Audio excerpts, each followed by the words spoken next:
have three speakers, Professor Devendra Nath Tiwari, Professor Dilip Kumar Mohanto, and Dr. Iti Chattopadhyay.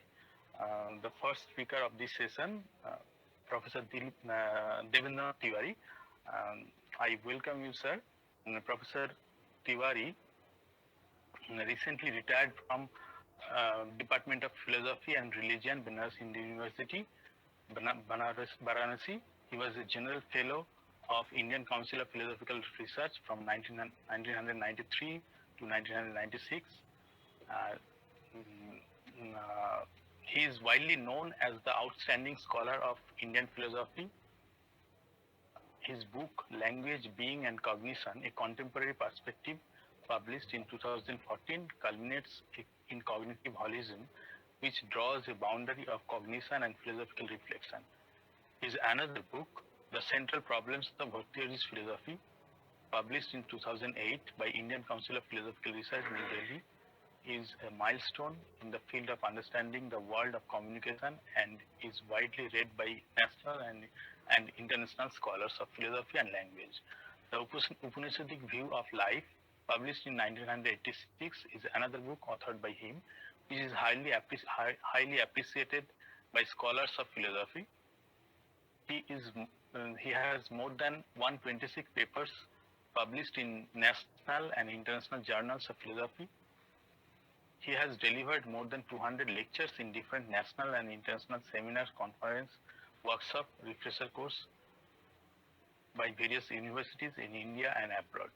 He is an adjunct professor at International Center for Studies in Spirituality, Islamic University of Science and Technology, Kashmir, India. He is a member of the editorial board of several Indian journal and international journal of philosophy, including Journal of East and West Thought and International Journal of Association of East and West Philosophies, California, USA, and one of the advisors of culture and International Journal of Philosophy of Axiology and Culture. He has been the ICOR visiting chair professor in 2014 at Mahatma Gandhi Institute, Mocha, Mauritius for 1 year. Sir, now I request you to deliver your lecture. Over to you, sir. Honorable Vice Chancellor Sanchari Rai Mukherjee, Professor Raghunath Ghosh ji, Professor Dilip Kumar Mahanta ji,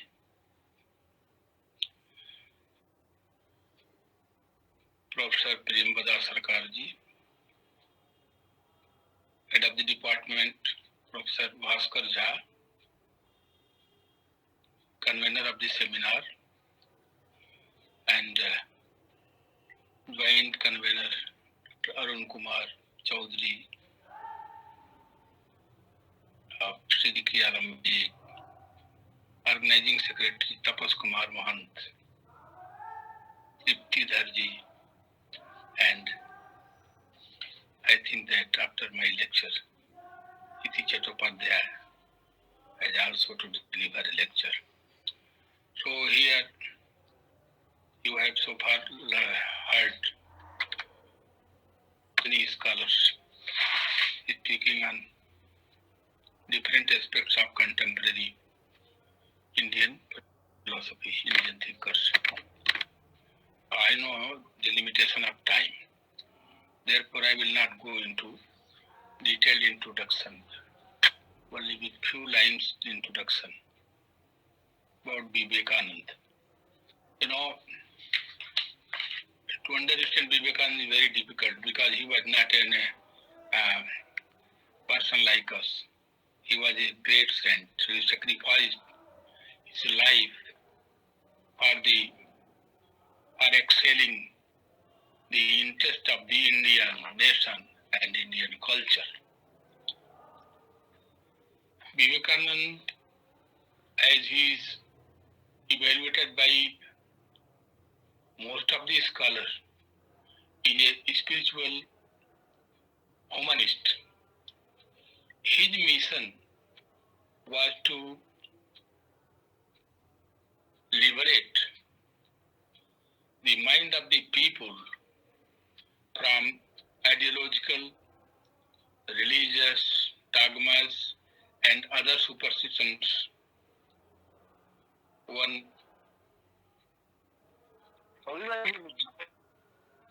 gets from since birth. What is problem?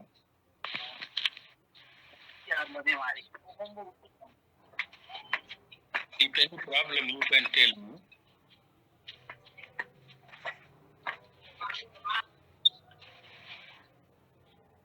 Hello?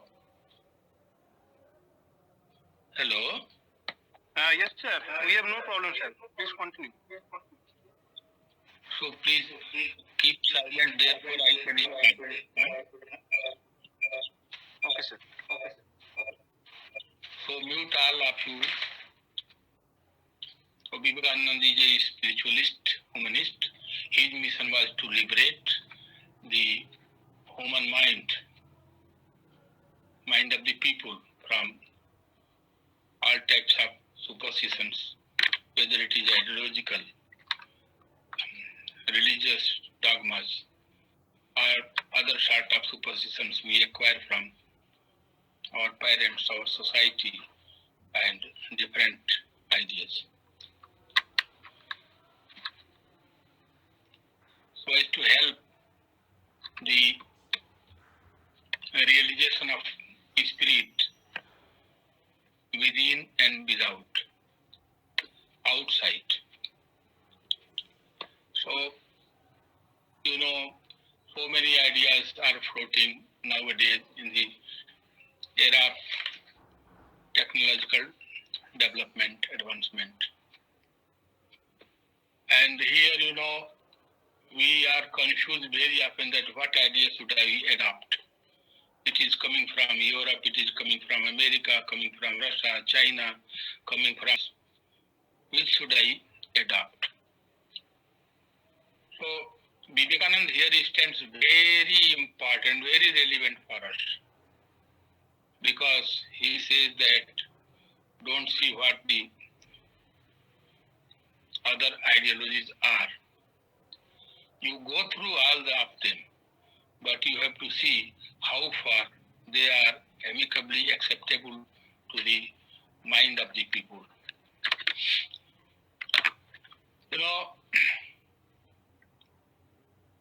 He differed from the great masters like Shankaracharya. And he was an Advaitin, but he differed and he gave a different philosophy that we know by practical Vedanta. So I will not go in detail about the differences of Swami Vivekananda from other Shankaracharya and other theologists,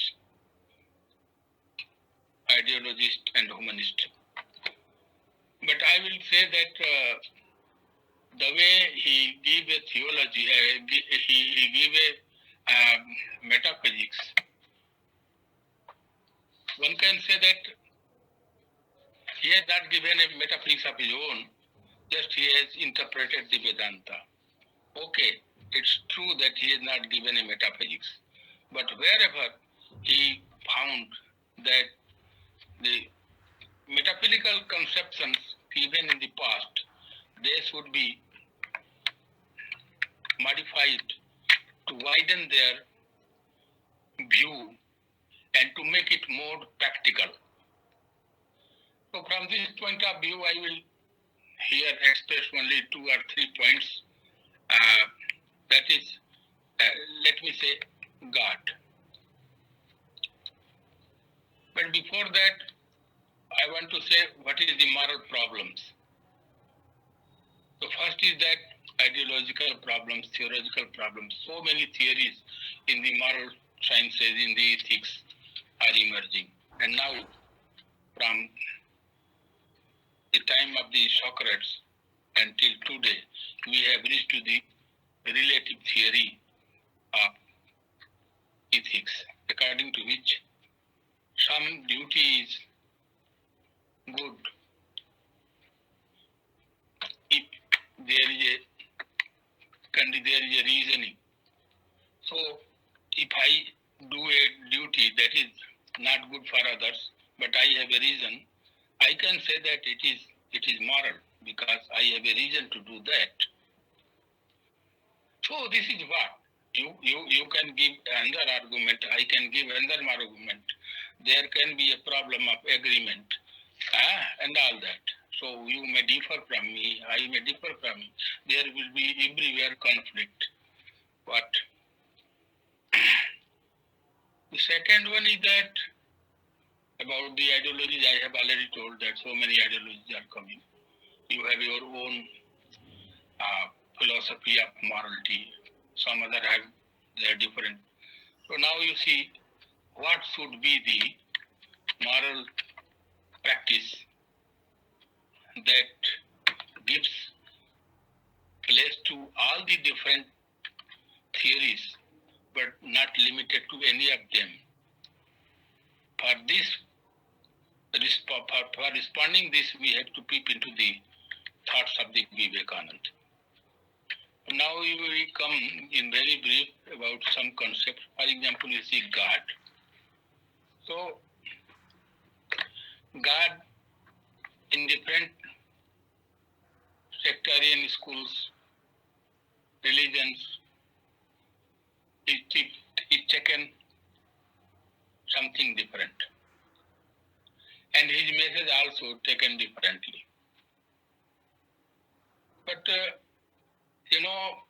God, some may prefer the personal God, who is the God of my own, who always involved with me. If I take a breath, he is always there with me.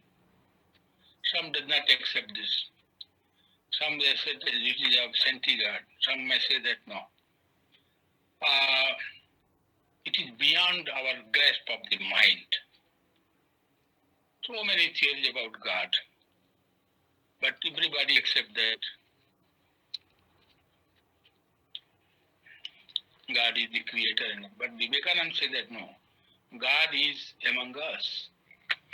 You can see God in everyone. God is impersonal. Impersonal means that no form, no shape, nothing like that mind can grasp. But impersonal means that is ubiquitously given as the conscious principle in all. So all are divine because there is God inside. The message he wanted to give by this concept of God is that if you accept that all are divine, then our conduct must be venerable to all of them, to human community, to wild community, even to animal community and all that. Even material, physical elements also, we must have respect their existence and not think that they are just have utility while. So God is impersonal, it is ubiquitous. And on this principle, I think that it does not differ, it does not oppose, does not deny the other concepts of God. I said, okay, these are concepts, those are also concepts of God. They are serving for the communities in guiding their way of life. But at the same time, they have their limitations and they cannot be socially extended so far, globally extended, so socially extended. Therefore, and even sometimes they cannot justify this. Such a God cannot be justified. That is beyond the reasoning. That cannot be justified by this reason. Because reason can justify only those which is in the grasp of the reason. But if God is beyond the grasp of the reason, mind cannot grasp. You cannot know it, but you have faith only. So your faith will be different, others' faith will be different. Okay, that is all acceptable. So God must be such that accommodate, that accept other forms of God. So he accepted two forms of God, the external form and the inner form. External form means in very single word I say that all of us are the Saguna Rupa, the personal form of the God. Huh?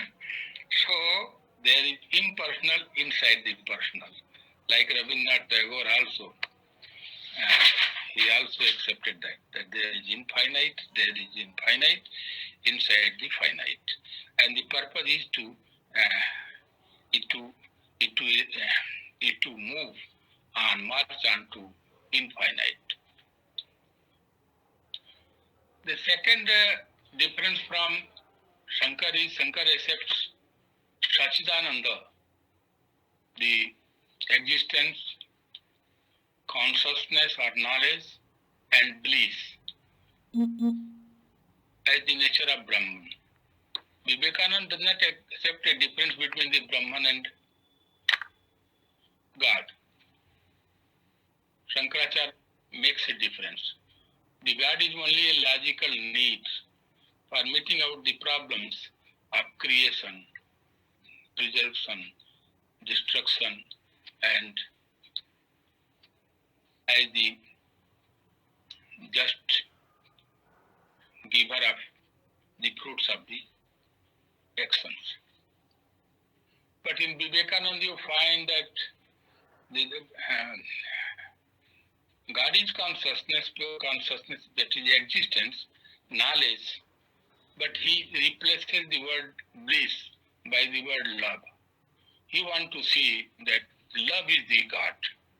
So if you love the humanity, not your only love, you can love your beloved and all that is also a kind of love, but that is superficial, lower form of the love.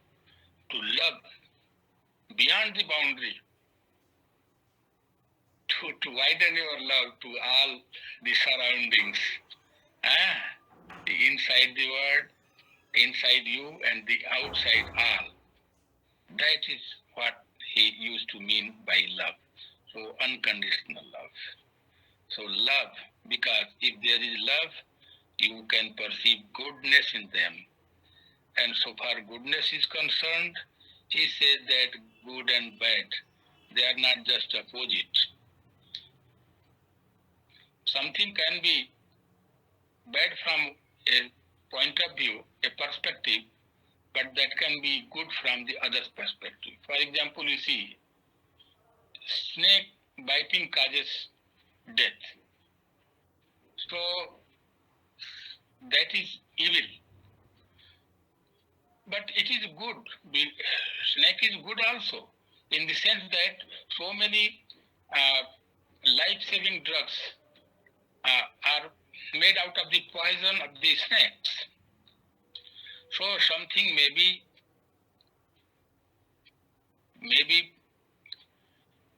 good from some perspective, and maybe the same thing may be bad from the other perspective. So we should not say that only the good perspective is true and the bad is not. So we have to pay respect to the good perspective and the bad both. Because the goodness and the badness is also a lower form of the goodness that is acceptable to Swamiji. So about Maya, he does not accept that it is an illusion. It is because of this illusion that this word is also illusion. So he does not accept the word as illusion because the word is real. It is real. We cannot negate it. But Real in the sense that it is full of contradiction, and we cannot deny the contradictions also. Contradictions, I mean, what Vivekananda want to say that contradiction does not mean that uh, all men and no men, like this. Logical contradiction, but it is practical contradiction. That is full of, this world is full of contradiction. Everywhere, if there is pleasure, there is pain also.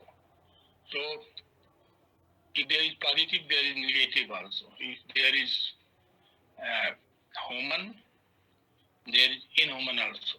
So, this whole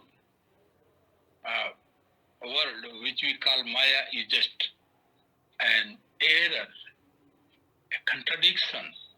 And if you know that if this is error, it can be corrected. And one can, by correction, march to the realization of the spirit in you and in me and all that.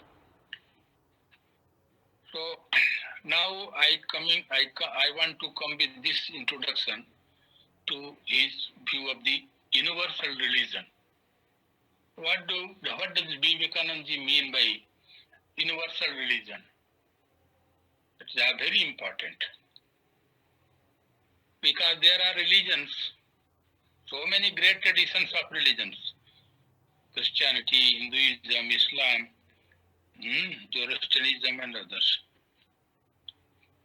So what is universal religion? Very often it is confused. You know, Bhagwan Dinji wrote a book, Unity of All Religions, and there he started the research, unity of religions. By unity, they used to mean that synthesis. Synthesis means taking some good basic elements from the religions, we form a religion, that is by collection of the different good elements of different religions. So that is not acceptable, because you see a religion exceeds than this, because you see, if you see Christianity emphasizes purity of oneself. Islam emphasizes brotherhood. Hinduism and spirituality. Other religions may also emphasize some of the other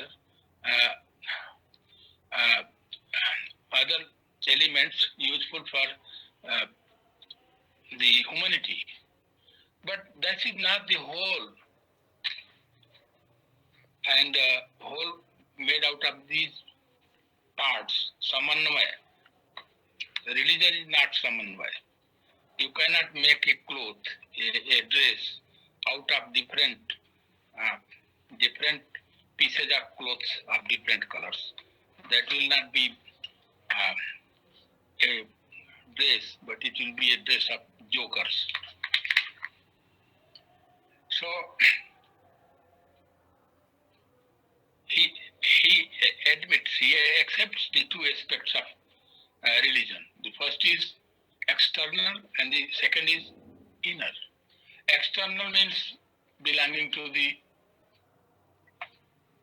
your customs, rites, and rituals. They are differ from one community to the other community. Even they differ from person to person. So that is external aspect of the law, where there is everywhere differences. But what to do with the differences? Here, some of the thinkers, they fail to say something positive. But Vivekananda welcomes the differences. They are the essentials of creativity in this world, creativity of the soul.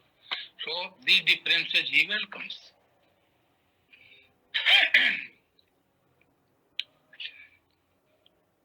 That is the beauty. So here at external level, diversity, variations of beauty. So they have their own beauty. and they cannot be discarded, they cannot be denied. They had their role, they had their tradition, and they are surviving. So, only thing he suggested that if there is some superstitions that is not proved by reason, that is not justified by the reason, that should at least be left out. That should be avoided. That should not continue. But differences must be there for the healthy non-difference. Non-difference otherwise cannot be successfully interpreted if the duality is not accepted as existent.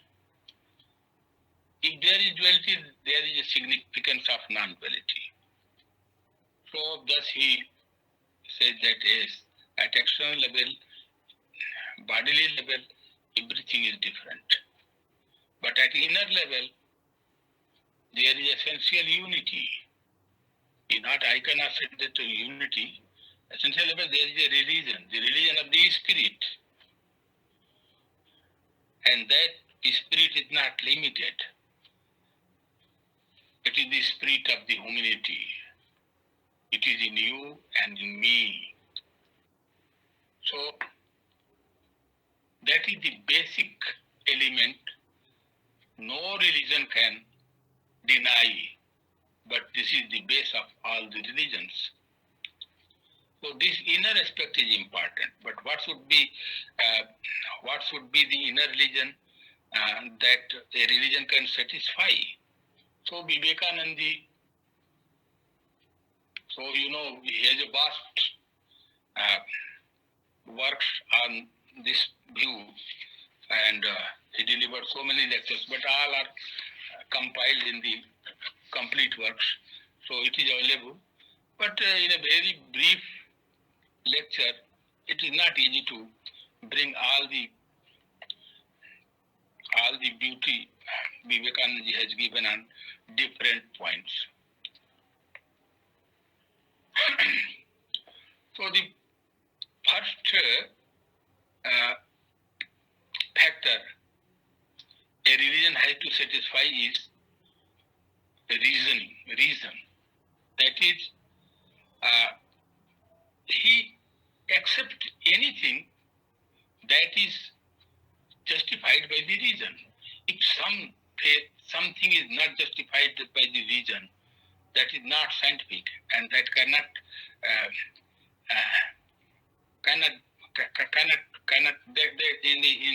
in the journey of the history, such views which cannot satisfy the reason will die sooner or later.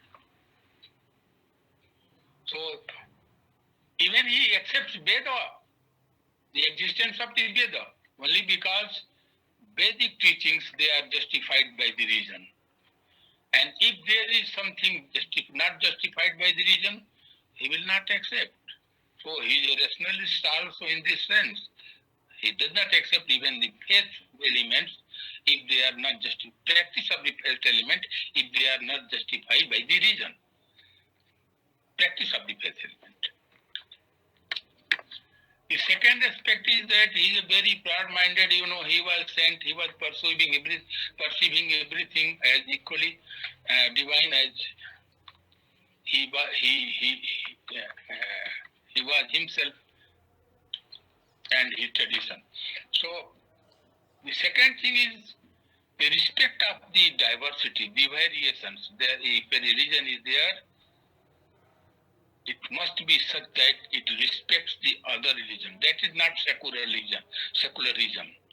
That accept the existence of the other religions. Acceptance is respect is must. Respect means yes, you have a way of living and I have also a way of living. Your tradition is also very rich and important because it is leading the lives of the followers since long, and so is me and others. So we cannot deny their existence. We cannot hate them. We have to accept. We have to respect them as way of life. But the thing is that here also he always insists that, you see, truth is same, but the wise speaks about it in different ways. So the differences are our creation. It is not naturally assigned to us. Naturally assigned is the universal religion. And that universal religion is not a religion constructed out of synthesizing different religions or taking some elements from some religion, some other elements from some religion. Not that. Universal religion is the religion of the spirit that is not limited. That is the basic ground on the basis of individual religion are formed. So even individualizing for Vivekananda is a kind of universalizing. So we have to accept them. The third one is acceptance. You know, acceptance is very important for a religion to be a true religion. What is acceptance? You know, so many long times, different religious followers, they fight. Some say that their books are absolute, they are for all the message is for all the time, there is no possibility of any change. Some say that no, the time changes, the interest of the person changes, the society changes, and so there must be a possibility of change in religions also. That not be acceptable. But apart from that, Vivekananda says that no, whatever it is, if it is leading a community to live a good life, you have to accept. Accept means, no, let me say the acceptance. For example, you see in India, we are Sanatana Hindus, but the Yavan, the Mughals, Arabs, they invaded here and spread so many cruelty. But we accepted them, not only accepted them, but we are celebrating them with them. But in other countries, you see, for example, you see France. France invited 200 Muslims from Arab countries, from some part of the Arab countries. But still they are not accepted as one number citizen of the France. They are not given the top priority positions in the services, government services. So they are not okay. There may be some narrowness in Muslims also, but they are not accepted. They were invited to recite their everything, but they are not accepted so far. But here in India, we see English people came. They ruled also, and we accepted them. Not only that, but we are celebrating with them. So our culture is like that. Therefore, Vivekananda accepted this truth, and he said that without accepting the conflict of the society, conflict of the religions in the society, communal riots, they cannot be avoided, they cannot be resolved. So first of all, you respect them, you accept them, and therefore, he defines religion. It should be vast. Vast means not narrow. There's universal religion is not, and even the religion he also says that it must be vast. Vast means it is not religion of me only. It is not religion of, it is not the religion of Muslims or Christians or like that. It should be extended to each and every person, even the your duty to even wild animals and to others also must be respectable. So it must be vast. You must love even the animals, even the surrounding physical elements and everything. So Vivekananda considered that a religion must be vast. That is socially extended to each and every human person, so that it can guide not only a limited community. It cannot limited community, but it can be a religion of all. So how other think that okay, by the power of the sword we can make, by power of the deceitful means we can make our religion, we can convert everyone.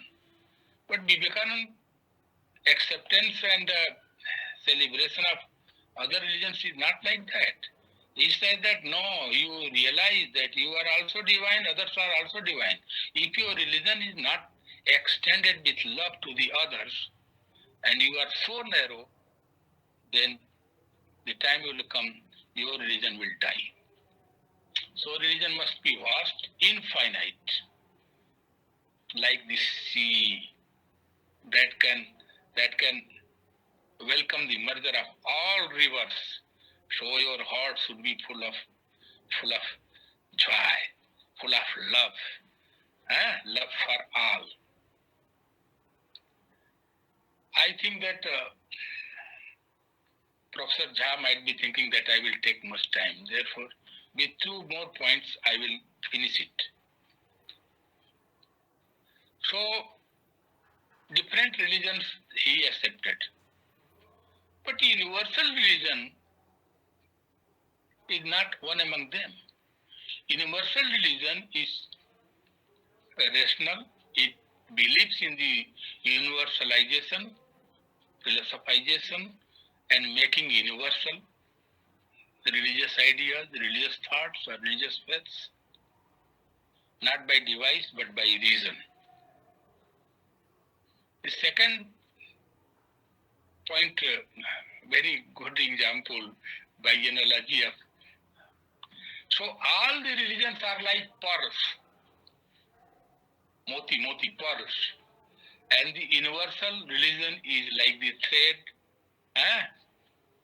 that runs through all the variety of religions. So he gave importance to all religions, religious traditions, sects as the pearls.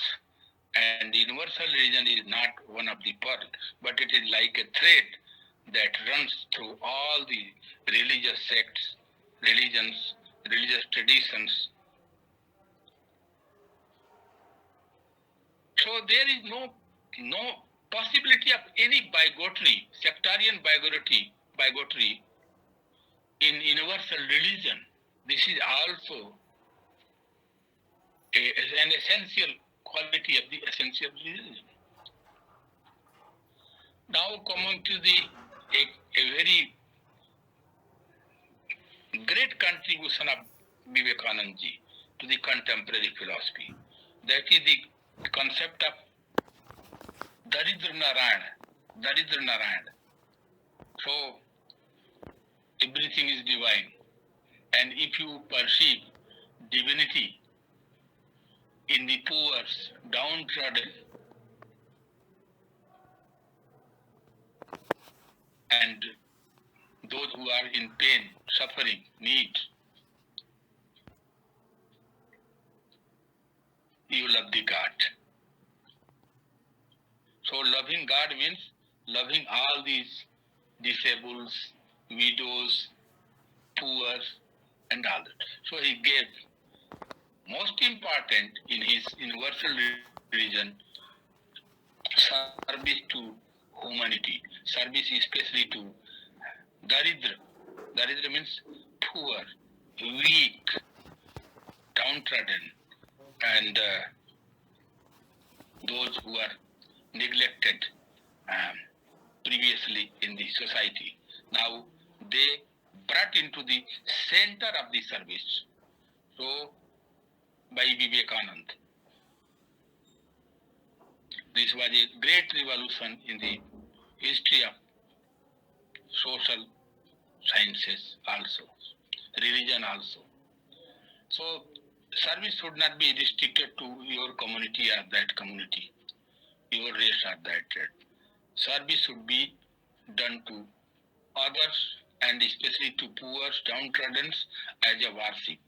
And here the service is worship. Service whether it is lower or the higher. So you wonder, I met a Swamiji and he talked about Vivekananda capsules. So we have red capsules and white capsules. But he said that a follower of the Vivekananda universal religion, they have a Vivekananda capsules. What is that capsules? So Vivekananda capsules, they believe in making themselves so complete that they excel and fit for any great job. And even they have their willingness to serve the lowest one also. So they can feed the disabled, they can serve the leprosy persons, sufferers, and all that. So by Devendra Nath concept, he made a great revolution in the not only in the Indian society, but also in foreign nations also. They are also doing great job by making some groups, and sometimes if they are capable, or you see Bill Gates, he donated 3/4 of his property to the widows, to the service of widows, widows, children, orphan children, and such kind of weak and sufferers. And in Tata, Tata and Birla, they are also the capitalists, but they serve the humanity in so many ways. Vivekananda mission, so many ways, so many directions they are working to serve the society, not only in India but in abroad also. So with this concept of Devendra Nath, you can see that he was the unique personality in the history of Indian thinking who came into light in contemporary time of ours. Now another concept very important, and because of which he is regarded reverently as the Yuva Samrat, the heart of the ideal of the youth. So about religion and youth, he was of the firm opinion that the youth should make the body such that the beauty of each and every cell of the body is manifested in full. They can live healthy, wealthy. So he used to say that you can be nearer to God, nearer to spirituality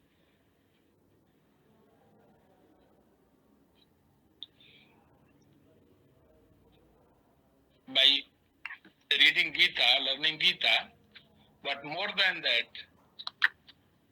by playing football. So to see his perspective. So the youth should make their body strong enough to face the problems coming in the future, in their life, in their society. So with this, what I think that I hand over to Siddiqui Alam Begji. Thank you.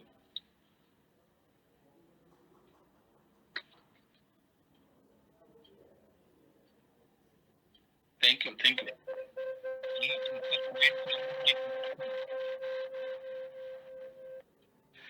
Paneer Selvam Saab, Namaste. Namaste ji, Namaste Tiwari ji. So nice to see you now.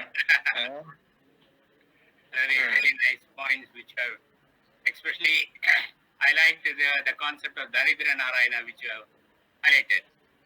It has got a lot of social implications. Namaskar, Yes. sir. Panisalam, sir. Namaskar. Namaskar.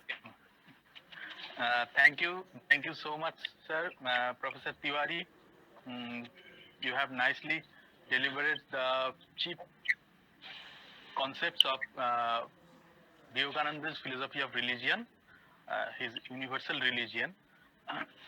And now I would like to request our audience, if you have any question, queries, you can write it down in chat box or directly ask Professor Tiwari.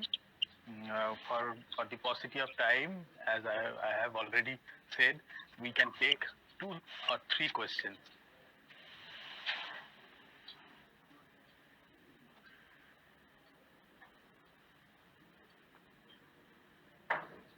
Sir, Ponisilvam sir, do you have any question? Can I, There is a comment. yeah, a comment. Professor, do you hear me? Yes, Sadiq.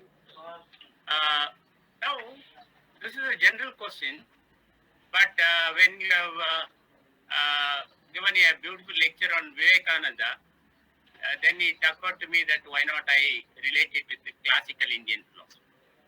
Now, quite often I ask myself, what is the major difference between the classical Indian philosophy and contemporary Indian philosophy? Now, if with regard to contemporary, can we say that we have a concern for the human being as such? And from Vivekananda is the best example, because just now you talked about the concept of Daridra Narayana, where the downtrodden, the widows, and those who have neglected have been taken into account.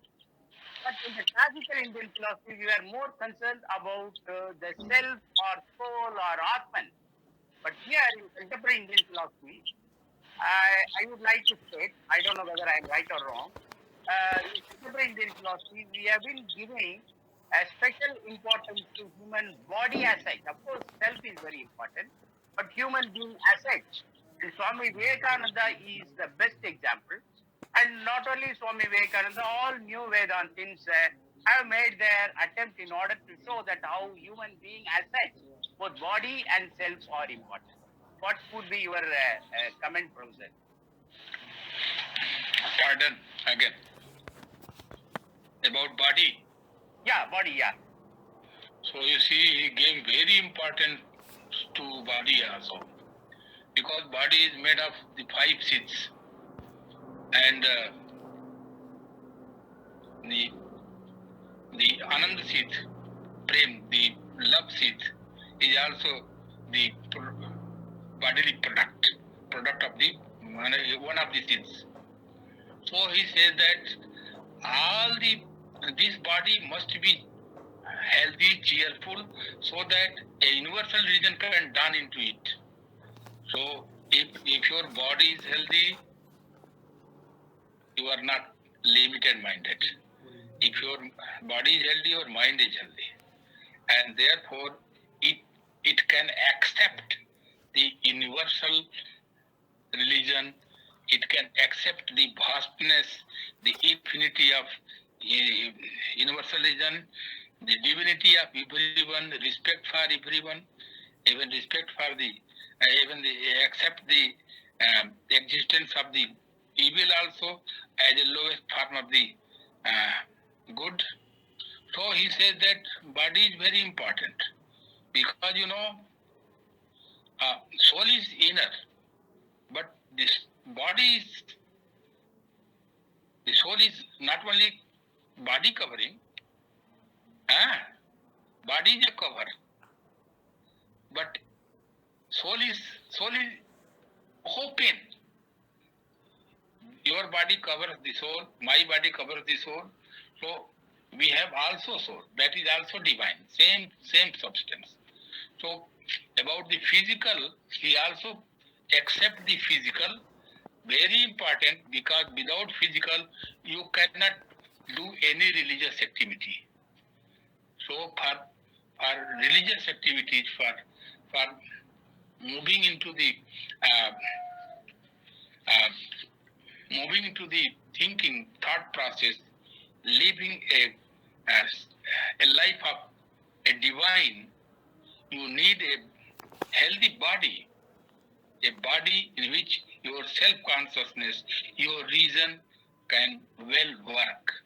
So this is why he gave importance to the body, and activity, all activity you cannot perform without the body. Therefore, so for the activation of the energy inside, Vivekananda gave utmost importance to body, because that is why the youth people like Vivekananda much. eh?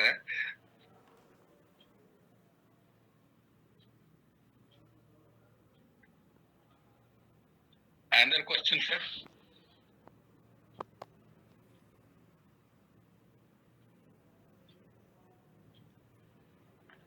Thank you so much, Paneerselvam sir, for your interesting question, and thank you so much, Professor Devendra Nath Tiwari, for your wonderful deliberation. Indeed, it is a beautiful deliberation. You have summarized all the aspects of Vivekananda's universal religion.